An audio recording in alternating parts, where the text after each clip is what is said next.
100 नसीहतें अच्छी सेहत के लिए। अगर मुसीबतों का हल चाहते हो तो इस्तग़फ़ार करो। अगर बरकत चाहते हो तो दरूद शरीफ पढ़ो। अगर मुश्किलात ख़त्म करना चाहते हो तो ला हौला वला कुव्वता इल्ला बिल्लाह पढ़ो। अगर गमों से निजात चाहते हो तो दुआ मांगो।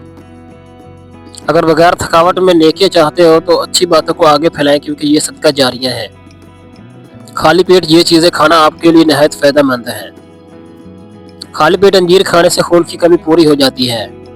खाली पेट बादाम खाने से जल्द अच्छी होती है और कमजोरी दूर होती है।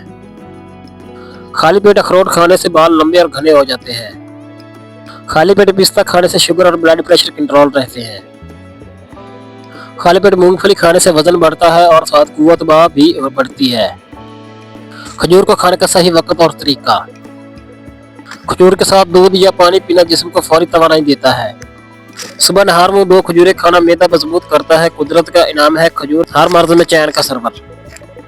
खजूर हमेशा 3 या 7 की तादाद में खाएं, ये सुन्नत भी है और तभी एतबार से हाजमे के लिए बेहतरीन भी है।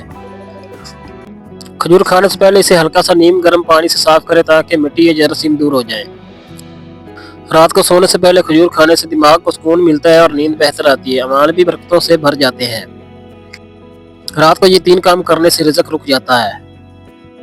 रात को झाड़ू देना। कहा जाता है कि रात के वक्त झाड़ू देने से घरों की बरकत कम हो जाती है, क्योंकि ये वक्त सुकून और रहमत के आने का होता है। गंदे बर्तन रात भर छोड़ देना। ये आदत न सिर्फ बेबरकती लाती है बल्कि घर में मनफी तवानाई को भी बढ़ाती है। सिर्फ साफ बर्तन रहमत का सबब बनते हैं। नापाक कपड़े देर तक घर में रखना। घर में नापाकी का बाकी रहना बरकत का रास्ता रोक देता है और शैतानी असरात को बढ़ाता है। आपके जिस्म की खतरनाक मगर खामोश अलामतें। पेट के दाएं हिस्से में भारीपन, जिगर का दबाव होता है। कोहनियों का हाथ लगते ही दर्द करना आयरन की कमी है।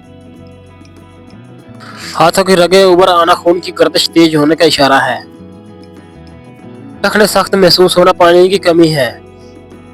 बालों का एकदम झड़ जाना जिस्मानी थकन है।